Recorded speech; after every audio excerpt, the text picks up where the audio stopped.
वो इस्माइल की जिंदगी की एक यादगार रात थी। जुलेखा की वारफ्तगी और मोहब्बत से भरपूर अंदाज ने उसके दिमाग में परवरिश पाने वाले अंदेशों को मिटा दिया था। अब मेरे साथ चलोगी या मेरी वापसी का इंतजार करोगी? रात गए जब इस्माइल ने जुलेखा से सवाल किया तो वो मोहब्बत से भरपूर लहजे में बोली, अब तो बस मौत ही हमें जुदा कर सकती है। वो बोला, देख लो, कराची में बहुत ज्यादा मुश्किल हालात का सामना होगा। वो पुरअज़्म लहजे में बोली, परवाह नहीं। इस्माइल ने कहा, चलो जैसे तुम्हारी मर्जी। वो बोली, जाना कब है? इस्माइल ने कहा, अदा का मसला किसी एक रुख हो जाए तो फिर चलेंगे। सुबह अनवर के मना करने के बावजूद भी वो उसके साथ वडेरे की औताक में जाने के लिए तैयार हो गया। उनकी तवक्को के मुताबिक औताक लोगों से भरी हुई थी। वडेरा अभी तक नहीं पहुंचा था। अनवर के लिए लोगों के चेहरों पे छाई नफरत वाज़ेह थी, मगर कुछ ऐसे अफराद भी इस्माइल को नजर आए जो बहुत तपाक से अनवर से मिले, और ये वो थे जो हकीकत से आशना थे। वडेरे के औताक में दाखिल होते ही सब ने खड़े होकर उसे ताज़ीम दी। इस्माइल को उसे पहचानने में आसानी हुई। वो पहली मर्तबा उसे देख रहा था। वडेरा उधेड़ उम्र का एक कविउल जुस्सा आदमी था। उसके चेहरे पर बरसती फिटकार उसके करतूतों का परताव थी। बड़ी बड़ी मूंछों ने उसके चेहरे को काफी खूंखार बना दिया था। अपनी जगह पे बैठकर उसने एक तायराना निगाह हाजरीन महफिल पे डाली और उसकी निगाह इस्माइल पर आकर रुक गई। ये बात जाहिर करती थी कि वो गोठ के तमाम अफराद से वाकिफ था। वो इस्माइल से मुस्तफसिर हुआ, जवान, तुम शायद बाहर के हो। शक्ल की तरह उसकी आवाज भी काफी भयानक थी। इस्माइल इख्तिसार से बोला, जी। वडेरे ने पूछा, किसके साथ आए हो? इस्माइल से पहले अनवर ने जवाब दिया, वडेरा साईं, ये मेरा मेहमान है। उसकी बात सुनकर वडेरे के तेवर बदल गए। मेरा ख्याल है तुझे गोठ के रस्म रिवाज भूल गए हैं, या शायद तू उन्हें जानबूझकर नजरअंदाज कर रहा है। अनवर ने कहा, ऐसी कोई बात नहीं साईं। वडेरा बोला, तो फिर औताक में एक अजनबी को किस लिए साथ लाए हो, जबकि तुम्हें इल्म है कि आज मुकदमा पेश होने वाला है और मुकदमा भी तेरे स्याह करतूतों का है। अनवर ने कहा, साईं, मैंने कोई ऐसा काम नहीं किया जिस पे मुझे पछतावा हो, और ये वक्त साबित कर देगा कि खैरुद्दीन ने सिर्फ इल्जाम तराशी की है। वडेरा बोला, ये भी अभी पता चल जाएगा, पहले तुम अपने मेहमान को यहाँ से भेजो। अनवर ने कहा, चलो गाजी शाह, मैं तुम्हें छोड़ाऊं। इस्माइल बोला, मैं चला जाऊंगा। वो अपनी जगह से उठकर वडेरे की तरफ जहरखंद नजरों से घूरता हुआ औताक से बाहर निकल आया। घर की तरफ जाते हुए उसने इरादा कर लिया था कि जल्द से जल्द वहां से कूच कर जाएगा। यूं भी गोठ का माहौल उसे पसंद नहीं आया था। यार गाजी शाह, तुम अगर होते तो शायद अपनी हंसी भी जब्त न कर सकते। अनवर के लहजे में पाए जाने वाली खुशी छुपाए नहीं छुप रही थी। वो बोला, जब उस कमीने ने वन्नी में जुलेखा खैरदीन के हवाले करने का हुक्म दिया और मैंने जुलेखा की शादी का बताया तो उसे सांप सूंघ गया था। खैरदीन की फुसफुसी कहानी भी लोगों के तंजो मजाह का मूजिब बनी। वापसी पे तो बहुत से ऐसे अफराद जो पहले मुझे मुजरिम समझ रहे थे मेरे पास आकर माजरत खा हुए कि उन्होंने खामखा मुझे मुजरिम समझा। इस्माइल ने पूछा, फैसला क्या हुआ था? वो बोला, फैसला क्या होना था, जिस जगह उस तवाइफ ने ये ड्रामा रचाया था वो 5 एकड़ की जमीन उस बदबख्त के हवाले करने का फैसला हुआ है। इस्माइल ने कहा, ये तो ज्यादती है अदा। वो बोला, कोई ज्यादती नहीं है यार, मेरे पास अल्लाह का दिया बहुत कुछ है, मेरा गुजारा आसानी से हो जाएगा। यूं भी जिस वजह से उन्होंने ड्रामा रचाया था वो पूरी नहीं हो सकी। खासकर वडेरे के गंदे मकासद के नाकाम होने की मुझे बहुत खुशी है। इस्माइल ने अंदेशा जाहिर किया वो इंतकामी कार्रवाई पर ना उतर आए। अनवर ने कहा, क्या इंतकाम लेगा वो? गरीब के पास गवाने के लिए सिर्फ इज्जत होती है, और अल्हम्दुलिल्लाह मेरी इज्जत का मुहाफिज अल्लाह ताला ने भेज दिया है। इस्माइल ने कहा, मेरे बारे में क्या सोचा है अदा? मुझे कब अलविदा कहोगे? वो बोला, चंद दिन रुक जाओ यार, नए शादीशुदा जोड़े का इकट्ठे सफर करना हमारे इलाके में नेक शगुन नहीं समझा जाता। इस्माइल ने हंसकर कहा, ये शादी तो कहीं साल भर बाद ही पुरानी होगी। वो बोला, नहीं, बस 1-1.5 हफ्ता, इतना सब्र किया है, चंद दिन मजीद सही। और इस्माइल उसकी दिलजुई की खातिर बोला, अदा ज्यादा से ज्यादा 2 हफ्ते। अनवर बोला, बहुत हैं, 2 हफ्ते भी बहुत है मियां। बहुत बुरा हुआ खैरू, बहुत बुरा। वडेरे का लहजा तासुफ से पुर था। तमाचा मारा है उस बदबख्त अनवर ने हमारे मुंह पर। खैरू खुशामदाना लहजे में बोला, साईं, मैंने तो भरपूर कोशिश की थी, मुझे क्या मालूम था कि वो ये चाल चल जाएगा, वरना साईं आपके लिए तो मैंने अपनी बेटी की इज्जत की भी परवाह नहीं की। वडेरा बोला, तुझे तो हमने इसका सिला दिला दिया है। 5 एकड़ काबिल काश्त जमीन कम तो नहीं होती, और जहाँ तक तेरी बेटी की इज्जत का ताल्लुक है तो उसके पहले ही इतने चर्चे हैं कि मजीद क्या फर्क पड़ेगा। खैरू बोला, साईं, मेरा मतलब एहसान जताना तो नहीं था। वडेरे के तेवर देखकर खैरू जल्दी से सफाई पेश करने लगा, आपके काम आना तो मेरे लिए बाइस सादत है। मेरा मकसद तो अपनी बेबसी का इजहार था। वडेरा खबासत से हंसा, हम बेबस नहीं हुआ करते खैरू, शादी कर ली है जुलेखा ने तो क्या हुआ, हमारी कसम तो रहती है ना उसे अपने बिस्तर की जीनत बनाने की। खैरू जल्दी से उसकी हाँ में हाँ मिलाते हुए बोला, जी जी साईं। वडेरा बोला, तो फिर बंदोबस्त करो ना उसे हमारे पास लाने का। खैरू ने कहा, मगर कैसे साईं? वो ना आकिबत अंदेश तो पहले भी मान नहीं रहा था, अब कहाँ मानेगा, क्या उसके बहनोई से बात करें? वडेरा बोला, नहीं भाई, उसे उठा कर ले आओ। हमने बहुत कोशिश की कि सीधी उंगली से काम हो जाए, अब अगर उंगली टेढ़ी करनी पड़ रही है तो मजबूरी है, हम अपनी ख्वाहिश से तो दस्तबरदार नहीं हो सकते ना। खैरू बोला, बिल्कुल साईं बिल्कुल। वडेरे ने कहा, सच्चल गामे और गफूरे को भी साथ ले जाओ। वो बोला, आज चले जाएं? वडेरा बोला, आज प्रोग्राम बना लो, एक दफा उनके घर को भी बाहर से देख लो, वरना यूं करो नूरा को वहां भेजकर सब कुछ तफसील से मालूम कर लो। बहरहाल कल ये काम हर हाल में होना है, अब मजीद इंतजार मुश्किल है, वैसे भी अंदेशा है कहीं वो उन्हें शहर न भेज दे। खैरदीन ने हाथ बांधते हुए इस बात में सर हिला दिया, ठीक है साईं। वडेरा बोला, बस अब जाओ और उन तीनों से मिलकर प्रोग्राम को हतमी शक्ल दो। खैरू जी वडेरा साईं कहता हुआ वहां से निकल गया।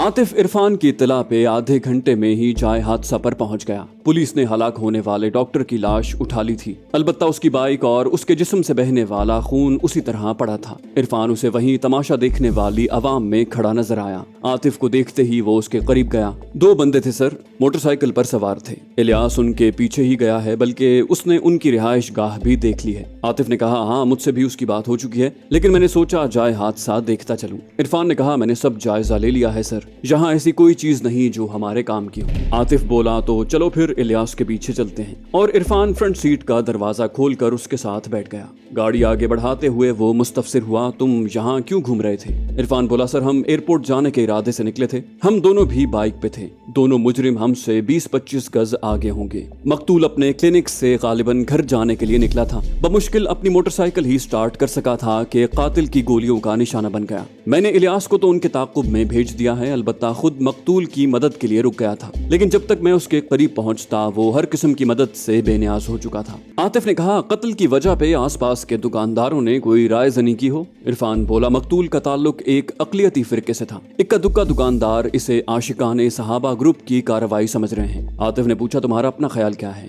वो बोला, मेरा ख्याल इससे काफी मुख्तलिफ है। क्या मतलब? वो बोला, मतलब वाज़ेह है, अभी आपके इंतजार में मैं करीबी दुकान में खबरों से मुस्तफीद हो रहा था। न्यूज कास्टर के मुताबिक आशिकाने सहाबा ग्रुप ने इस कत्ल की जिम्मेदारी कबूल कर ली है और हस्ब मामूल बजरिया फोन ये इत्तला पहुंचाई है। इरफान के अंदाज पे आतिफ मुस्कुरा पड़ा, यार मैंने तुम्हारी राय पूछी है। इरफान ने कहा, मुहर्रम की आमद है और फिरकावारियत का तूफान तो गर्म करना है ना। आतिफ ने कहा, गुड, मेरा भी यही ख्याल है, मजीद उन मुर्गों की गिरफ्तारी पे पता चल जाएगा। इरफान ने कहा, सर ये मीडिया वाले इतने ही बेवकूफ होते हैं? आतिफ ने कहा, नहीं, लेकिन अवाम तो होते हैं जिनके लिए ये खबरें नशर की जाती हैं। ये बात उसके होंठों पे थी कि मोबाइल की घंटी बजी। वो सरसरी नजर मोबाइल स्क्रीन पर डालता हुआ बोला, जी इलियास। इलियास की आवाज आई, सर एक बंदा कहीं जाने के लिए फ्लैट से बाहर निकल आया है, जबकि दूसरा अंदर ही है, उसके पीछे जाऊं या?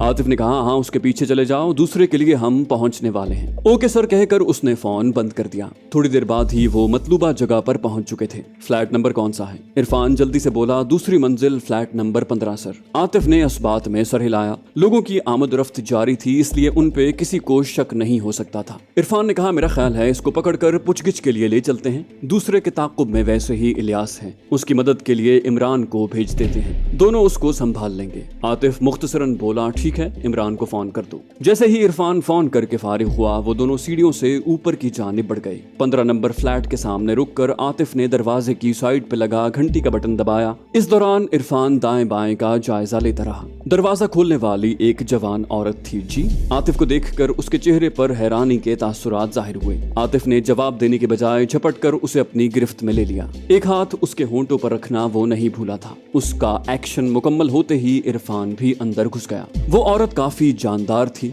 आतिफ की गिरफ्त से निकलने के लिए वो शिद्दत से तड़पी और उसके साथ उसने जोर से ऊ की आवाजें निकाली। नाक और होंठ बंद होने के बावजूद हल्की हल्की आवाज बरामद हो रही थी। अंदरूनी कमरे से एक मर्द की आवाज उभरी, शिम्मी डियर कौन है? इरफान जल्दी से बैरूनी दरवाजे की कुंडी लगाता हुआ आवाज वाले कमरे की जानिब बढ़ गया, जबकि आतिफ ने उस लड़की की जिद्दोजहद से निजात हासिल करने के लिए उसकी कनपटियों पर मखसूस अंदाज में दबाव डाला और वो उसके हाथों में झूल गई। कौन कौन है बे तू? आतिफ के कानों में इरफान की चहकती आवाज आई, अगर अपने हाथ सर से बुलंद कर लो तो शायद मेरी गोली जाया होने से बच जाए। खुदा कसम 30 बोर की गोलियां बड़ी महंगी हो गई हैं। आदमी की आवाज आई, तुम ये अच्छा नहीं कर रहे, तुम मुझे नहीं जानते। वो एक जवां साल आदमी था और शक्ल से किसी यूनिवर्सिटी का तालिबे इल्म दिखाई दे रहा था। इरफान जवाबन बोला, क्या करें यार, मजबूरी है। उसी वक्त आतिफ के मोबाइल की घंटी बजी। जी इलियास। वो मोबाइल कान से लगाते हुए मुस्तफसिर हुआ। सर ये वापस आ रहा है। आतिफ ने कहा, इतनी जल्दी? वो बोला, जी सर, पैराडाइज रेस्टोरेंट से इसने कोई चीज खरीदी है, जहां तक मेरा ख्याल है शराब होगी, क्योंकि ऐसी बदनाम जगह पर ऐसी ही चीजें फरोख्त होती हैं। आतिफ ने कहा, ठीक है आने दो, हम दोनों फ्लैट के अंदर ही हैं। फोन बंद करके वो इरफान की तरफ मुतवज्जे हुआ जो उस जवान के सर पे पिस्टल का वार करके उसे बेहोश कर चुका था। आतिफ ने कहा, उस लड़की को भी यहीं ले आओ।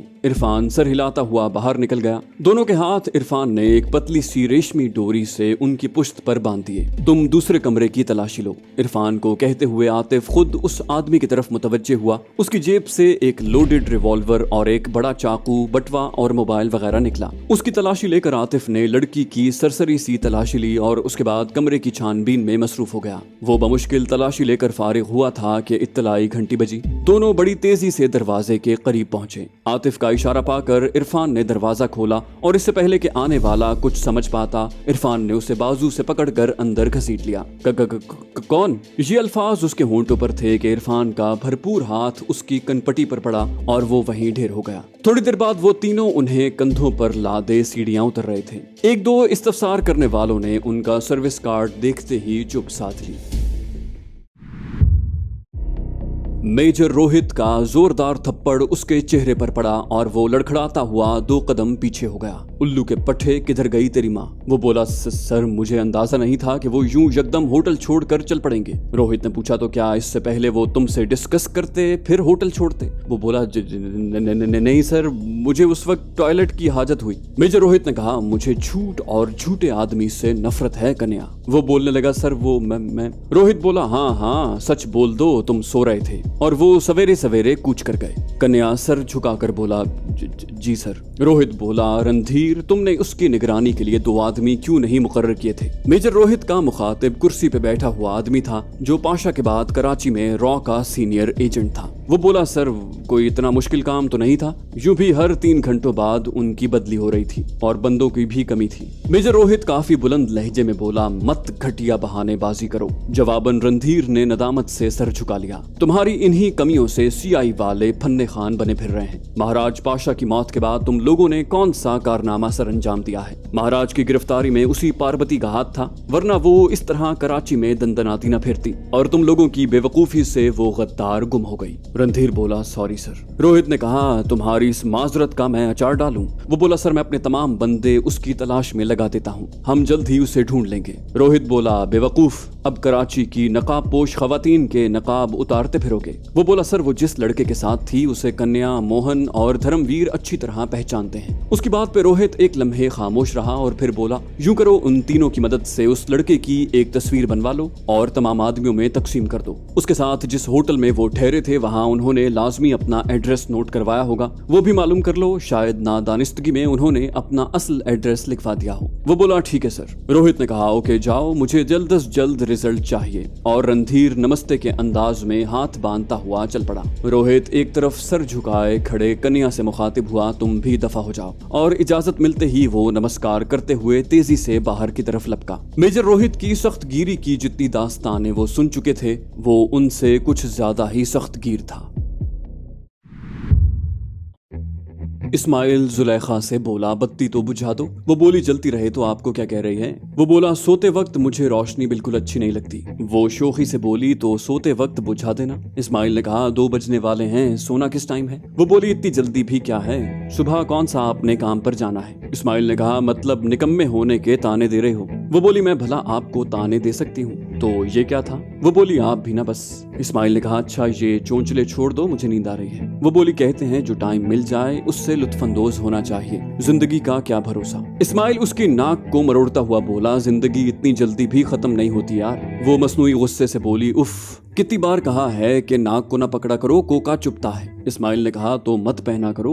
वो मुंह चिढ़ाते हुए बोली मत पहना करो, फिर क्या पहनूं? इस्माइल ने कहा कुछ भी ना पहनो। वो बोली ए कुछ भी ना पहनने से तेरी मुराद क्या है? वो बोला जेवरात भाई, तुम न बस हर बात का उल्टा मतलब लेती हो। वो बोली आप बात ही उल्टी करते हैं। और इससे पहले कि वो जुलेखा की बात का जवाब देता, अचानक हल्का सा धमाका हुआ जैसे कोई दीवार से कूदा हो। उसने जुलेखा से कहा तुमने ये आवाज सुनी? वो बोली कौन सी आवाज? इस्माइल ने कहा ठहरो मैं देखता हूँ। वो उठकर बमुश्किल चप्पल ही पहन सका था कि कमरे के खुले दरवाजे से 2 अफराद दाखिल हुए जिनके हाथ में कुल्हाड़ियां थीं। इस्माइल धाड़ा कौन हो तुम? मगर आने वाले ने बजाय उसकी बात का जवाब देने के उसे मारने के लिए कुल्हाड़ी सर से बुलंद की। इससे पहले कि उसकी कुल्हाड़ी नीचे आती, इस्माइल की जोरदार किक उसकी छाती पर पड़ी और वो उछलकर अपने साथी पर जा गिरा। दोनों हमलावर लड़खड़ाते हुए नीचे गिर गए थे। इस्माइल ने ऊपर वाले के पहलू में ठोकर रसीद की। इसी दौरान नीचे पड़े दूसरे आदमी ने जेब से एक बड़ा सा चाकू निकाला, मगर अभी तक वो उसे खोल भी नहीं पाया था कि इस्माइल की ठोकर से चाकू उड़ता हुआ दूर जा गिरा।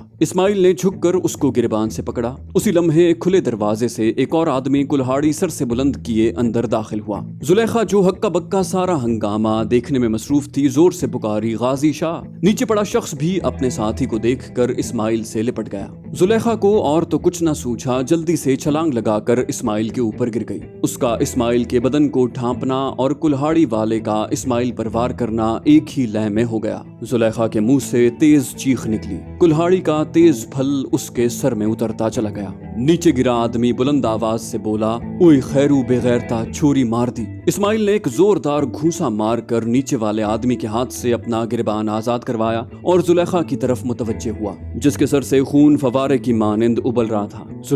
जुलेखा के मुंह से निकला गाजीश, मगर उसकी जबान ने उसका साथ न दिया और उसका सर एक तरफ को ढलक गया। उसी वक्त घर के अंदर से अनवर और उसकी बीवी दौड़ते हुए बैठक में दाखिल हुए। इस दौरान हमला आवर भाग खड़े हुए थे। कौन है, क्या है? अनवर ये कहता हुआ बैठक में दाखिल हुआ, मगर जुलेखा की हालत देखते ही उसके मुंह से चीख बुलंद हुई और वो भी इस्माइल शाह के साथ गिरने के अंदाज में बैठ गया। उनके दिमाग में ताकुब करने का ख्याल ही ना आया, वरना शायद वो किसी न किसी को पकड़ ही लेते।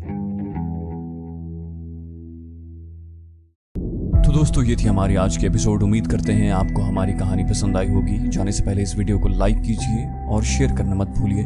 कमेंट करके हमें बताइए कि आपको हमारी वीडियो कैसी लगी। और अगर अभी तक आपने इस चैनल को सब्सक्राइब नहीं किया तो इसे सब्सक्राइब कीजिए और बेल आइकन दबाकर ऑल नोटिफिकेशंस ऑन कर लीजिए।